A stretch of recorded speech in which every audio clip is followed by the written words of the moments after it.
You're listening to Wise Women with Daisy Khan, where faith rolls up its sleeves as a force for good and where women define the future with wisdom and wonder.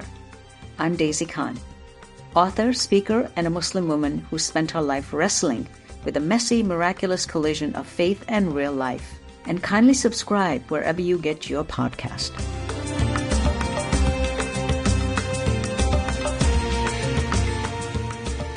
Happy Father's Day, everyone.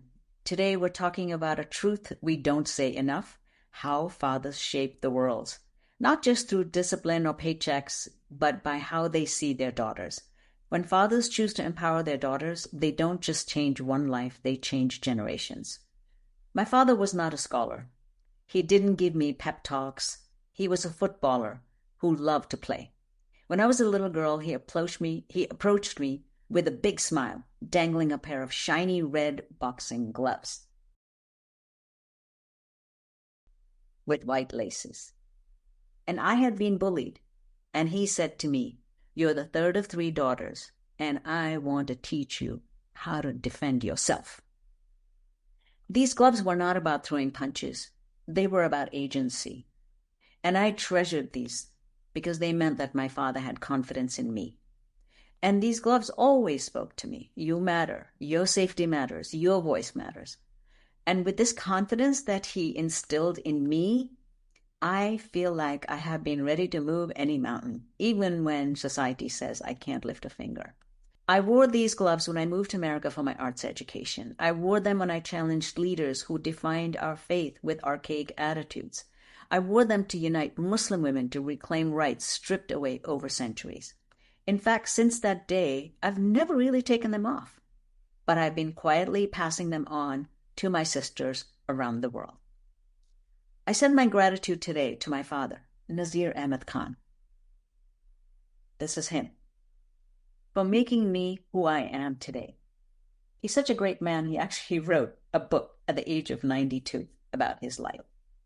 But I want to go back to history in 7th century to share stories of a father who has set the gold standard for Muslims, Prophet Muhammad. He was the father of 4 daughters who fiercely championed his daughters' dignity and autonomy, even among, societal pressures. His 2 daughters, Ruqayya and Kulthum, were betrothed to their cousins. But the Prophet had just started preaching, and his uncle Abu Lahab was very angry with him, so he revoked the marriage proposals to undermine his prophetic mission. But the Prophet trusted divine timing, and along came handsome and wealthy Uthman bin Affan, who sought his beautiful daughter Ruqayya's hand. The Prophet was so excited at seeing these 2 beautiful people uniting. He declared, "God is beautiful and loves beauty." And the result of this is Uthman became a devoted companion of the Prophet and a future Khalifa. Zainab, his daughter, was married to her non-Muslim cousin Abu al-As. When she embraced Islam, her husband remained pagan. And his family was very angry that she was a Muslim, so they demanded that he divorce her. But he loved her so much that he refused.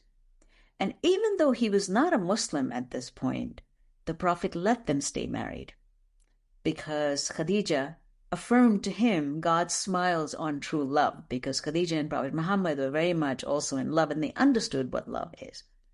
And of course, after the death of Zainab, Abu Lahab later became a Muslim, converted to Islam, and stayed by the Prophet's side. Then came his daughter Fatima, who was the youngest and the most beloved of all. She was married to Ali. When Ali sought a second wife, Fatima protested, and the Prophet denied his request and defended her action publicly. And he said, "My daughter is part of me. Whatever harms her harms me." So here we see how a father's duty extends beyond just being a provider to being his daughter's fiercest ally. We may also think that fathers supporting daughters is a modern phenomenon. It's something that only we have figured out in this, modern setting. But it's really not true. Because I want to share some few examples with you about medieval women whose fathers supported their talents. So for 10th to 11th century, Fatima al-Madrid worked with her father in Cordoba on astronomical and mathematical treatises. In year 1236, Razia Sultana's father, Shamsuddin Iltutmish, defied all societal norms by appointing his daughter over her brothers as the first female ruler of the Delhi Sultanate. And then there was Fatima al-Samarkandiya, who was trained in both hadith and juridical theology by her father. She was a judge in a court case and issued fatwas and advised her famous husband on how to issue his fatwas. Despite this rich history, in some countries, daughters continue to be seen as burdens, and their dreams are getting buried under so-called tradition. So my guest today, Lina Al-Maeena, proves that tides can turn when your father has your back. Lina grew up in Saudi Arabia, where girls' sports were banned until recently. Yet she founded the Jeddah United basketball. She is a former Shura Council member, an entrepreneur who was ranked amongst Forbes' most powerful Arab women, and she will share with us how her father's faith in her defied all odds and how far Saudi women are advancing at breakneck speed. Lina, you have joined me at a time when there's great amount of curiosity about Saudi Arabia. As you know, you rolled out that lavender carpet for Donald Trump. How did you see this trip before we get into discussing the role of your father? You know, as a U.S. graduate, there's a very big connection between Saudi Arabia and the United States. I don't know how to explain it, but a lot of Saudi students who are by the hundreds of thousands really look at the U.S. as a second home. I don't know what it is exactly. I mean, this could be another podcast, but for real, you feel that there's synergy between the U.S. culture and Saudi Arabia. Yeah, and this is something that most Americans don't know because a lot of Saudis come to America to study. So we'll get now back to the topic at hand. Lina, your story does mirror mine because both of our dads saw strength in us, not fragility. And I know that you are the daughter of two incredible human beings who also happen to be intellectuals and journalists. But today the topic is how to honor our fathers and what they did for us. And I know that your father and my father refused to let us shrink. So I want to start here. You grew up in a society, as I mentioned, where sports were taboo for girls. But you also played soccer with your father. And did your father say, "Run, Lina, run"? And what did he do to make the impossible feel possible for you? First of all, I think this is it's a beautiful, connection. And it's a beautiful podcast to really honor our fathers and the men who stood behind us and family members.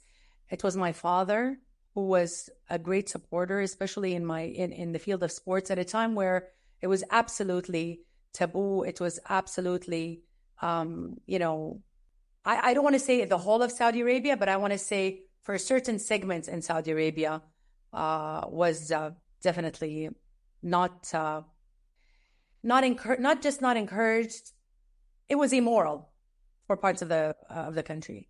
And my uncle was my basketball coach. He bought us the rims. He placed it in every garage in the family. He took us to the beach.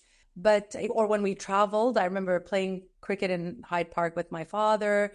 I remember playing soccer with my dad, my uncle being the coach, my brothers playing together. So there was never any differentiation between men and women or boys and girls in our family.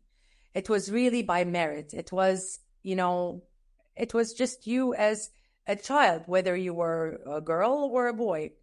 And also, I think the fact that being in the media, the fact that he introduced us being the editor-in-chief of the Arab News and meeting a lot of the, world dignitaries who came to the kingdom.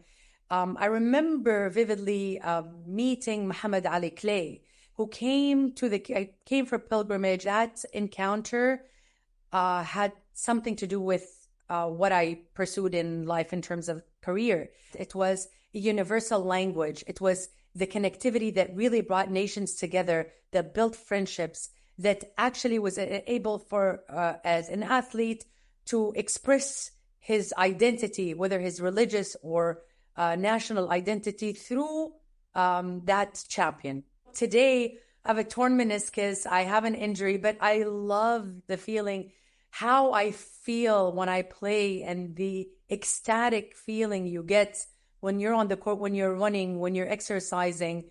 And it's very,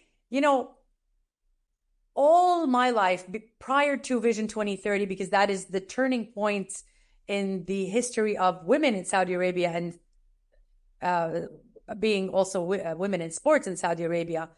When I had all these debates on television, especially local, I talk about the Islamic values behind sports and movement. And I say, pray. When you pray, you're moving, you're standing, you're kneeling, you're just moving. When you're in Hajj, you're going up and down, you're doing tawaf, you're going Safa and Marwa, you're moving. So it's very Islamic to actually be active. And this is one of the things that I always used to also come on, Saudi and regional television and conferences and radio and in print to talk about the importance of physical activity for women. Yeah. You and I are athletes and we've done team sport, but I remember my dad taking us into the lake. We have this beautiful lake called Dull Lake, and with these houseboats, and he just like threw us in there, and we were like, he was like, "You need to learn how to survive. You need to learn how to swim." At a time when people wouldn't even wear bathing suits, and we had these big rubber tubes, like from the tires, because they didn't have these floaties that we have now, and they just dropped us in the tube, and there we were bobbing along. Because that was my father's way, was like, no, you got to learn how to survive, and you got to learn how to swim. And this is in Kashmir. This is like, a conservative society where people didn't. So you played basketball? I played basketball. Oh, I nice. played hockey, field hockey. And, so I was a scorer, and I love team sport because, it shows there's a lot of life lessons in team sports, right? Absolutely, absolutely. Whether you are dodging or whether you are Pivoting, pivoting, shooting. whether you're passing the ball, it's life. And that's Absolutely. why sports are so important. So now, understanding sports being so important, so you went ahead and took this to a whole new level, and you founded Jeddah United. What was the purpose of that? What did you do? What was like? How did this idea even come into your head? So I gave birth in January 2003, and in March 20 of the same year, I started the team. And that is because I was going through postpartum depression. And I was miserable. I was depressed. I was feeling the blues. I was feeling very empty. And it was at a time where you should be very grateful for a beautiful thing that God had given you. So it's a lot of like mixed emotions. And I remember my husband, he was coming back from work, and he got dressed to go back to play sports. And I gave him a very dirty look. And I think if looks could kill, he would be dead. How dare you? You're going to go now. You've been at work and now you want to go play b-ball. And he looked at me and he's like, go play basketball. Tomorrow I'll babysit. The next day, I called in my ex-teammates, because in Saudi Arabia, in certain private schools, there were a minority of girls who did have some certain sports programs. Undercover, without the ministry's knowledge, but we were able to have some sort of programs. And one of the coaches was an American married to a Saudi who lived in Jeddah. I called her in and she was our coach. And that was really the beginning of our 22-year-old journey. I remember the feelings and the emotions and the cloud nine that I experienced while I was playing. I remember it was 90 minutes, but that 90 minutes changed my life. It changed my life because it empowered me. It was like a natural Prozac that I was going In a zone, as they say. 100%. It was ecstatic. I felt the endorphins kicking in, the serotonin. And that's why later on, I was like, oh my God, I got to do my master's in psychology. And I realized that this is no magic. This is a science. This is the natural, hormones in your body that are produced after physical activity that gives you that emotional balance in life. I went back that day. I was the most energetic mother in the world. I was so happy. I went back and I continued for 3 years. This is exactly what I was doing, going to court, coming back to raising, and, my infant became, a 3-year-old. And that's when my mother stepped in. And she was like, when are you going to get a job? We sent you to the US, you got a degree, you're here for nation building. And I was like, oh no, I have to get a job. And that's when I was able to put my daughter in a school. So I had no excuse, I can get a job. But I realized my job is coordinating the teams, coordinating the girls, the women grew, more people wanted to join. I had to look for locations. It was like really a business, but there was no legislation at the time for women's sports. So what did I do? Where there's a will, there's a way. I go to a lawyer and he's like, you want to get an umbrella for you so that you're able to like grow this and get sponsors. You want to be able to recruit, maybe get coaches from overseas. You can't do that, but there's a loophole. You will be able to, if you get a commercial license, so you're like a company under the Ministry of Commerce, that'll enable you to do the job and you'll be able to move forward and grow. And that's exactly what I did. I applied for a commercial license under the Ministry of Commerce. So I became a company, but in reality, I was like a club and training and everything, but I was able to do it. We had our first women's street basketball tournament in 2006. And I want to say, again, my father's support, I have to say. So having any press releases about women in sports in Saudi Arabia at that time, there was a self-censorship. I don't want to say government. It was a self-censorship that the people in I would say the editors in chief or people responsible in the newspapers felt like, oh, we don't want to get into that. That's very tricky.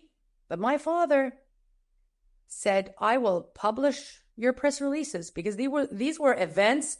These were games that we traveled the world. We went to the UAE. We had our first game in 2007. We played against the American University in Sharjah. And this was like, whoa, what's happening? And press releases were coming out. We were being published in the Arab news, all over the world. We were on the go. And I want to say in 2009, but when we went to Jordan, the very famous Al Arabiya channel filmed us. And that's where the next day we were on all front pages in all Saudi newspapers. Literally. April 2009. From not having any press release to being front page in every single Saudi newspaper. But for me, what you've just mentioned, there's so much to unpack here, is that sports is not just about fitness, which is what people think often.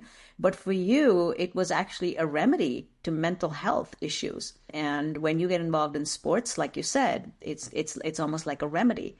But it's also a way for communities to thrive. You have these thriving youth who are now in a zone, achieving their objectives, fulfilling their purpose. There's nothing like scoring a goal. You know that, right? 100%. Like that focus of your ball going into that net or wherever it's like ready, shoot, fire. It's like teaches you so much, so many life lessons in there. And most importantly, how your father, who's a journalist, was probably risking himself, right? Khalid Al-Maeena is a very well-known journalist. And he risked everything. And he said, you know what? My daughter's doing something amazing. I'm going to let the world know. And when he speaks, people do listen. So I'm so glad that he did that for you. So my next question is, obviously, now you got all the coverage, but something has to be behind it. So I know that Princess Rima played a role in championing this sports. Can you just mention a little bit about what it means when somebody so influential can, back you and how that can, provide an impetus to opening more doors? Absolutely. I mean, I think she's a role model, not just to Saudi women or Saudis in general, but for the Muslim world. there's when she worked before she worked as she was a deputy in the Ministry of Sports. It was an authority at that time. She was the first female to head a federation. She was considered to be one of the high posts in the Ministry of Sports.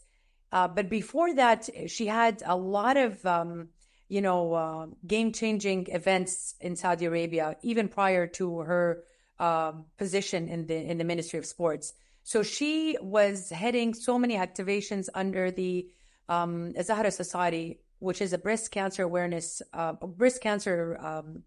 NGO. And she did the largest human ribbon. She broke records, Guinness Book of Records. And I had the honor also of climbing with her in 2012 Everest Base Camp. And in that climb, she climbed, she was heading that climb 1 month before the Olympics, the London Olympics in 2012. And it was about the importance of physical activity and how it's also a prevention to breast cancer. We over a lot in this, whether it's this from the sports sector, the health sector, the business entrepreneurial sector, and the diplomatic, of course, sector. Today she is on the board of the organization, the Olympic Committee, International Olympic Committee. So that's huge. I remember when I was at the Shura and I asked for the bill, let's say, for PE in public schools, because that was definitely not allowed for the millions of girls in schools. And I remember I didn't get enough votes at the time for that day. And I was very upset. I remember going to her that night. What year was that? 2017. Okay. Wow. I was really upset. I was really, really upset. And I shared with her, because she was pushing with, we were trying to push on so many different directions. But you know what happened the next day? The very next day, and this is also documented, the Minister of Education announced the integration of physical education in public schools to be implemented in the next semester. So I think it was, women who were trying, and men as well. I mean, and also the vision. It was just, the vision had just been announced in April. So things were rolling. And I think it was one of the most successful, smoothest, and fastest transformations in the world that we have witnessed. I mean, compared to what we didn't have and what we have today. Yeah, this is so amazing, but I'm also slightly jealous because I was born in the foothills of the Himalayas, and the Everest was right ever present right there. My dad used to always point to the mountain and say, if you want, you can climb that. And you actually climbed like half of it, right? 50, yes, 50, more than half. Yeah. 5,400 meters. Yeah. Yeah. That must have taken, it's like running a marathon. You have to get ready for that. It's like, because it's like, especially coming from the desert, you're not accustomed to being in a high altitude place. Very hard to get acclimated to that kind of, loss of oxygen. Very, very challenging. You had graveyards on right and left as you climbed. This is how it was. It was risky, and we took the risk. I mean, Princess Rima headed the delegation, and she wanted to send a message from one of the highest mountains in the world and say that women can do it. And we did it. And it was a great, I think it was a great message, because it kind of gave hope, and it made people believe that, it's possible. It is doable to reach the highest mountains, and also send the message of the importance of being active and fit in a woman's life. Yeah. Yeah. So we know that Saudi Arabia is transforming rapidly. And I know that you have an entire timeline of all the changes that are taking place, because I want Americans to know what's going on. There's a lot of rapid change happening, and we're like, our heads are spinning, as I'm sure yours are too. But can you just take us through all these timelines? There's a lot. First of all, the driving issue, the national ID card, the guardianship, all of that stuff. Like what's happening, and how is it impacting the women? So the million-dollar question in the past was, why can't women drive in Saudi Arabia? That was Oh like my a God. million We were dollar. dealing with that in America for so long.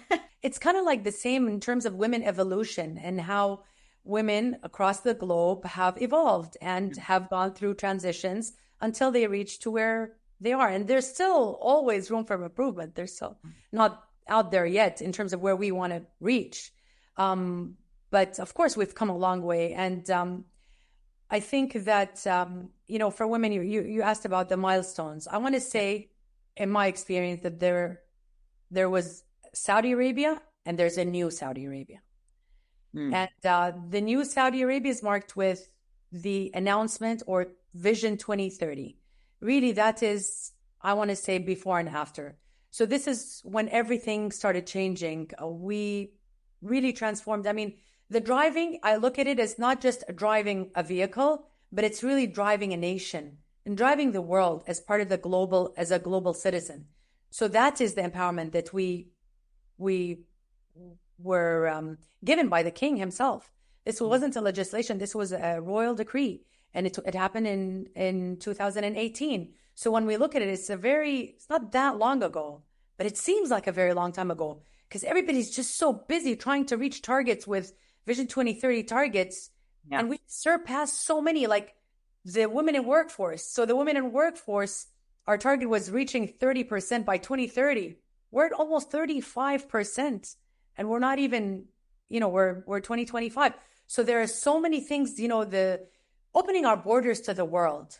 So this type of, transformative initiatives is just an invitation for the world to come and see for themselves. I mean, I can talk for hours and hours and people can write books, but when you come yourself and see the Saudi hospitality, you don't need to read anything. You need to come and experience the culture yourself.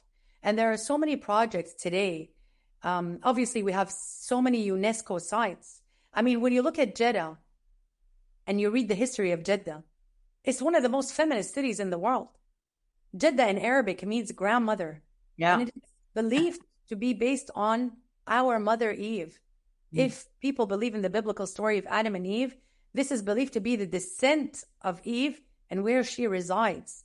And it's also one of the explanations of the name of Jeddah, the city of Jeddah. Mm. So it's history, it's culture, it's really not just Islamic. I mean, Islamic is our holy cities, of course, which the king takes pride in his title being the custodian of the two holy mosques. But when I talk about the rest of the country, you have places here that are, since the beginning of creation. But people don't really know. They don't really know the history. And partly because we were a closed society for a very long time. Today is not the case. Yeah, yeah. I can vouch for what you've just said because I have visited Saudi Arabia at a time many years ago, and I met some people at the Saudi Gazette, and there were some female journalists, and I was asking them about the guardianship issue, like what does it feel like? Because I know that I've hosted conferences and I've invited women from every part of the world, and none of the women had to get permission from their guardians, their husbands, or bring their sons with them, except Saudi women at that time. It was crazy.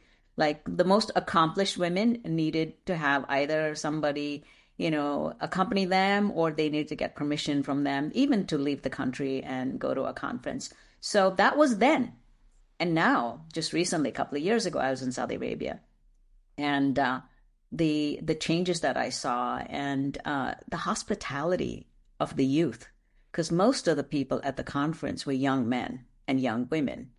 And honestly, I was so energized and I felt it was like their chance of showing who they truly are. Like I left with this feeling of, oh my God, this is one of the most hospitable cultures. I mean, hospitality is part of every Muslim culture. We're very open, we're very gracious, but there was something about them. It was the smile, the happiness that the world had opened up for them, and they were now interacting with the world community. And but in this process, I know that is there a generational? I know that you've mentioned in the past that you have this bloating 70% of Saudi youth are under 25. Is there a generational gap? What's going to happen to the old guard when this 70% literally takes over? It's already happening. I mean, I think that people, even in ministries and in the Shura Council, the age category has really, I mean, it was, if the average was in the 60s, today it's really dropped down. I mean, you have, people in their 40s and even in their 30s as a member of the parliament. So that has really changed. And I think that because it's the majority, I think that it's a natural transition. It's not like there's no confrontation.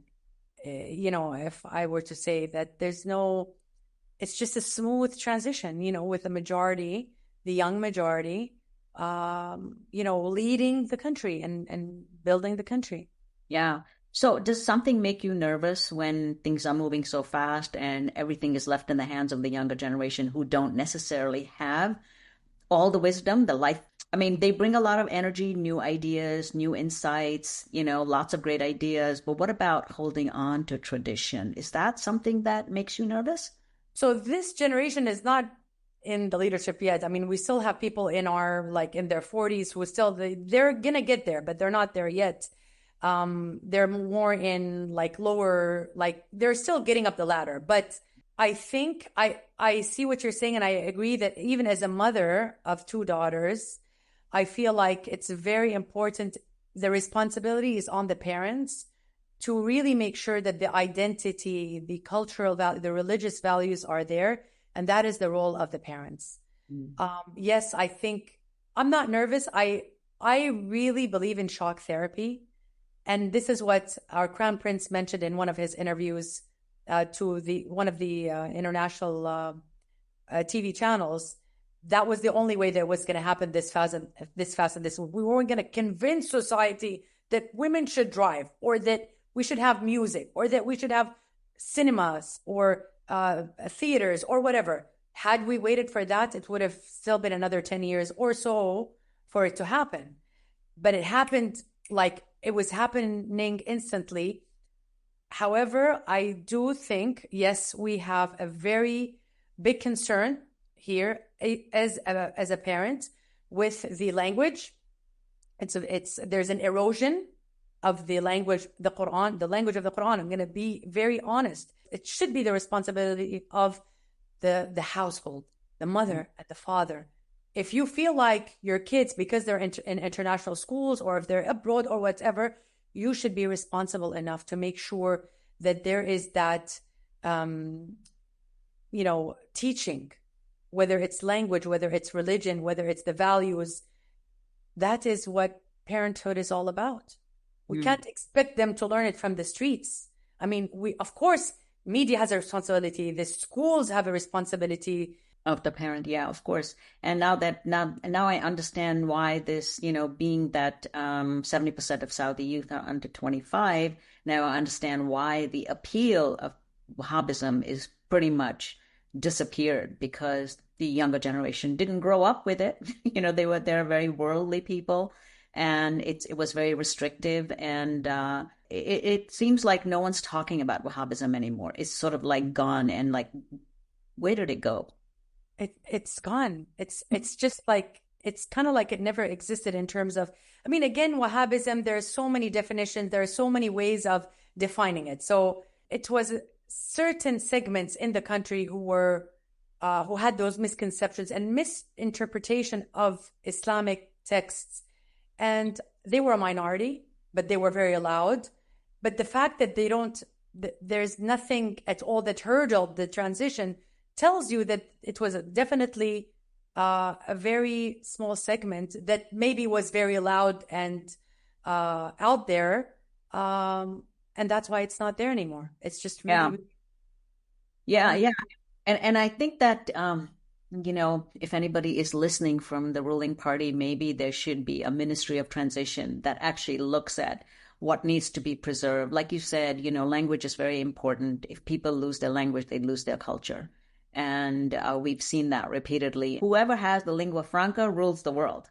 That's why English, Westerners have ruled the world, is because English became the lingua franca of the world. So I'm hoping that certain traditions will be upheld at the level of not only the parents but also the country, because there is a vision, and the vision is being driven by people who are in positions of power, and so they need to also take some responsibility for that.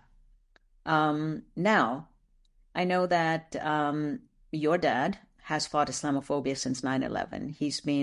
He's done some incredible work through his writings, and also constantly communicating with Americans. And if you could mention a few stories or regarding what you've heard him say, but are there any initiatives that you are undertaking to counter misinformation about Islam through your work? So my father, I remember during 9/11, was definitely one of the most stressful events for Saudi Arabia in terms of Islamophobia, because it was always 15 of the 19 were Saudis, and it was it was a very tragic situation. I was there. I lived 15 minutes away from the Pentagon, so I lived the whole 9/11 as a Saudi living in Virginia.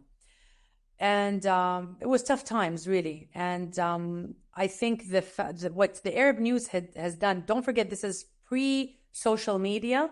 So newspapers was the voice, and television. He was nonstop between radio, NPR, CNN, BBC, working at the Arab News and leading it into responding to all the hate mail that he was getting every day from the US mainly. And he had a team in the Arab News of all these men and women who were responding back to the hate mail and trying to give a true representation of Saudi Arabia, of Islam, etc. And the story I remember him sharing was from a man in Nebraska. And this man was giving him like F-letter words and emails and everything. And I remember him responding back that this is, there was like a message that this is not what Saudi Arabia stands for. This is, terror has no religion and so on. And I remember during Christmas, my father decided to send the chapter of Mary to the man in Nebraska. And that's chapter of Mary in the Quran. In the Quran, absolutely. Yeah. And then they started becoming friends. He's like, I'm sorry. I didn't realize that, we were judging based on acts that were, people, the bombings in the US, and there's terror everywhere in the world, and it should never be associated by any religion. And then they became, friends, email friends. And then one day, he kind of didn't hear from him for a while. And then he, ended up getting a message from his son. And his son told my father that that he had passed away. The father had passed away with the Holy Quran being right next to his bedside. And that he felt very sorry of what he had said, of all the cursing and everything, and thinking that this represented, the Muslim community or the Saudi community, this act of violence.